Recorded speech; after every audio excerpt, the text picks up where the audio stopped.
Something is eating your garden. You walk out one morning and your tomato leaves are full of holes.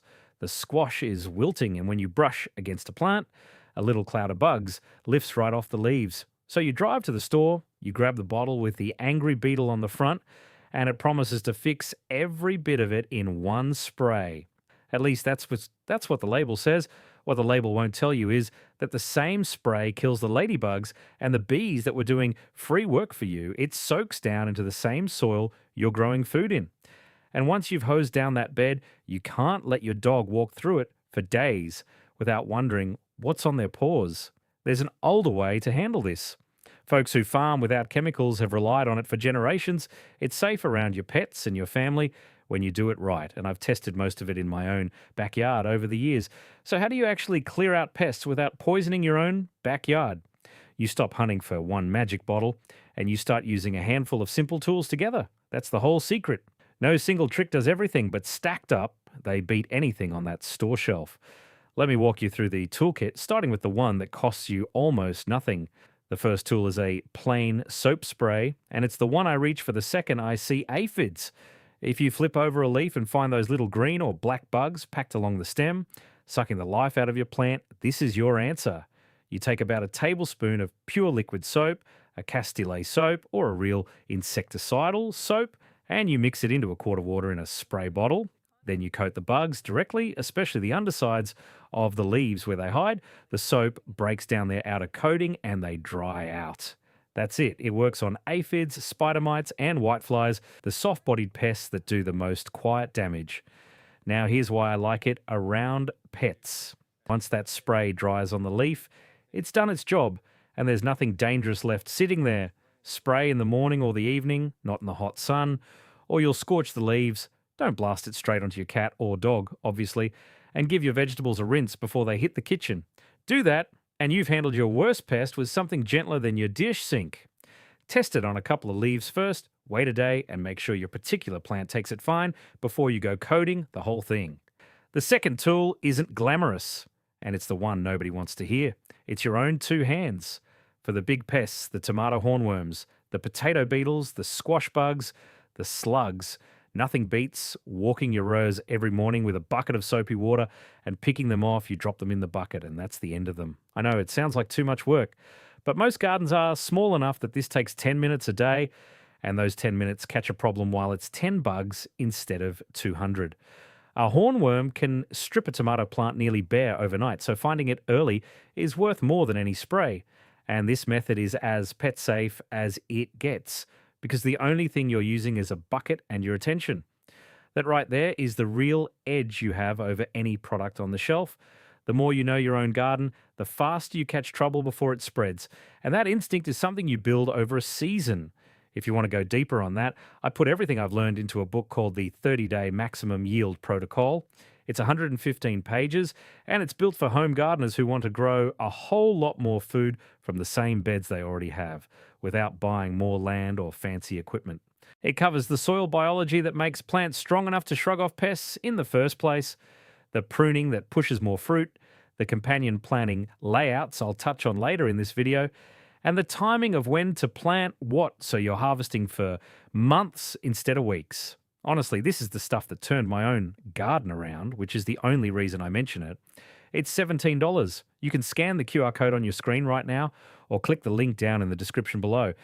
Take a second to grab it and let's get back to the toolkit. All right, so here's where it starts getting fun, because the next tool is one you can cook up from your kitchen. This is a garlic and hot pepper spray, and it works differently from the soap. The soap kills on contact. This one makes your plants taste and smell awful to the bugs that chew on them. You blend up a whole head of garlic and a couple of hot peppers with some water, let it sit overnight, strain it, and spray it on your leaves.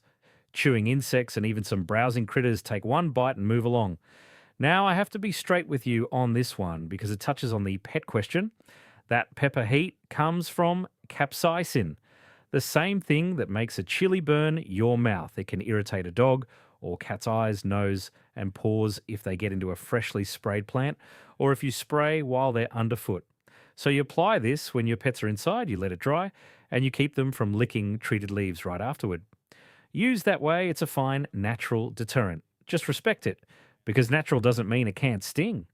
The next tool is a fine white powder called diatomaceous earth, and this one earns its place against crawling pests like slugs, ants, and beetles. It's made from the fossilized shells of tiny ancient sea creatures ground into a dust. Under a microscope, it's sharp as broken glass, so when a soft, crawling insect moves across it, the powder scratches through their shell and dries them out. You dust a light line of it around the base of your plants or across the paths the pests travel. Two things matter here. First, you buy the food grade kind, never the pool filter grade. Second, you go light and you avoid making a big cloud of dust while you apply it, because breathing that fine powder isn't great for your lungs, and it isn't great for your dog's or cat's lungs either. Keep pets off the area while you're dusting, let it settle, and you're fine. One catch worth knowing, it stops working the moment it gets wet. So you'll reapply after rain or after the morning dew burns off. Pay attention to that next part, because it explains why so many people say diatomaceous earth didn't work for them. 9 times out of 10, they put it down, and then it rained, and they never reapplied. Now, before there was any powder in a bag, farmers reached for what they already had, and one of those things was wood ash from the stove. A dry ring of wood ash around your brassicas, your cabbage, and broccoli and kale deters slugs and cutworms, and it adds a little potassium to the soil as a bonus. Crushed eggshells and coarse grit work on the same idea, giving slugs a rough surface they don't want to drag their soft bodies across. Keep the ash light and keep it dry, because like the powder, it quits working once it's wet, and you don't want your dog digging into a big damp pile of it, since ash is caustic if they eat a lot. A thin protective ring, refreshed now and then, is all you're after. Let me shift gears completely, because everything so far has been about attacking pests once they show up. The next group is about stopping them from ever reaching the plant, and these are the most pet-safe methods on the whole list, because there's nothing to eat, breathe, or lick. I'm talking about physical barriers. The workhorse here is floating row cover, a light, breathable white fabric you lay right over your beds. Sun and rain get through, but moths, beetles, and flies can't land and lay their eggs on your plants. For cabbage moths and squash vine borers, this is close to a cure, because if the pest can't touch the plant, it can't ruin it. You just have to lift the cover when your squash and cucumbers are flowering so the bees can get in to pollinate. For cutworms, those fat grubs that mow young seedlings off at the soil line, overnight you make little collars. A cardboard tube from a toilet paper roll pushed an inch into the soil around each seedling stops them cold.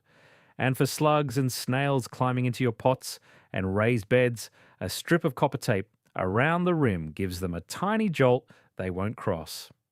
None of this involves a single chemical, so your pets can wander the garden all day long and it makes no difference to them.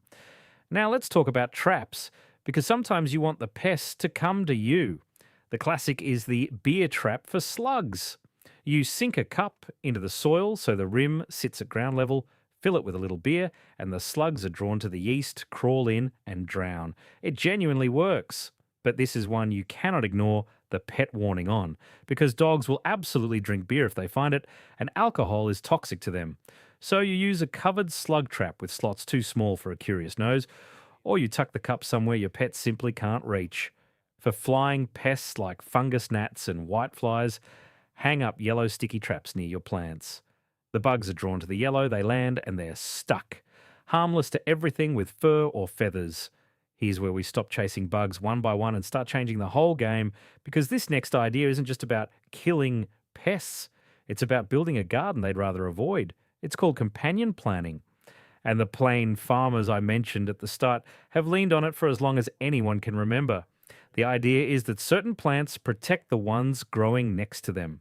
Marigolds tucked among your vegetables put off a scent that confuses a lot of pests, and their roots help against soil nematodes. Basil planted by your tomatoes helps keep hornworms and flies at bay, and it tastes good doing it. Strong-smelling herbs like rosemary, thyme, and sage throw off the scent trails that bugs use to find your crops. And then there's my favourite trick in this whole category, the trap crop. You plant something that pests love even more than your vegetables off to the side, on purpose as a decoy.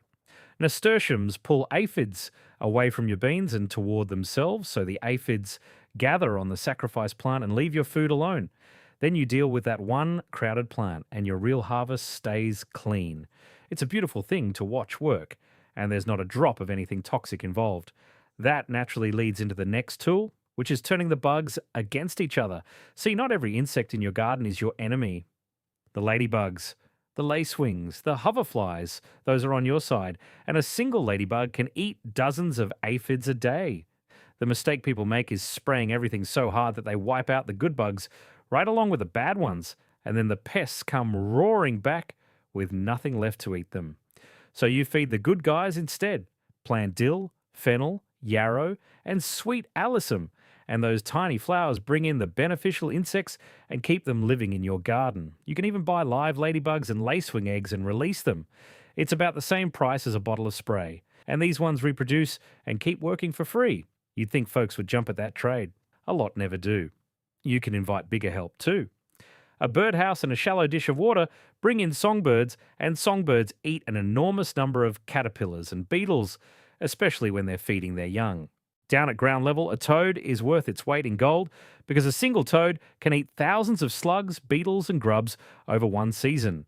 Give it a toad abode, which is nothing more than a broken clay pot laid on its side in a cool, shady corner. And it'll move in and patrol your garden every single night. Both of these cost you almost nothing and run around the clock. And this brings me to the oldest method in the whole book, the one those self-reliant farms have used forever. Ducks and chickens. Let a few ducks waddle through your garden paths and they'll hoover up slugs, snails, and beetles all day long. And ducks are gentle enough on plants that you can often let them work right in the beds. Chickens are a little more enthusiastic and will scratch things up. So many folks run them through in the off-season to clear out overwintering pests and grubs before planting. These birds don't just handle your pests. They give you eggs and turn your bug problem into breakfast, which is about as sensible a system as anyone ever came up with. Now, for those times when an infestation gets ahead of you and the gentle stuff isn't enough, there's neem oil. It comes from the seeds of the neem tree, and it disrupts the pests' feeding and breeding when you spray a diluted mix on the leaves. It handles a wide range of troublemakers, and it's the strongest tool in this natural kit. I'll be honest with you on the pet side, though, because I always am.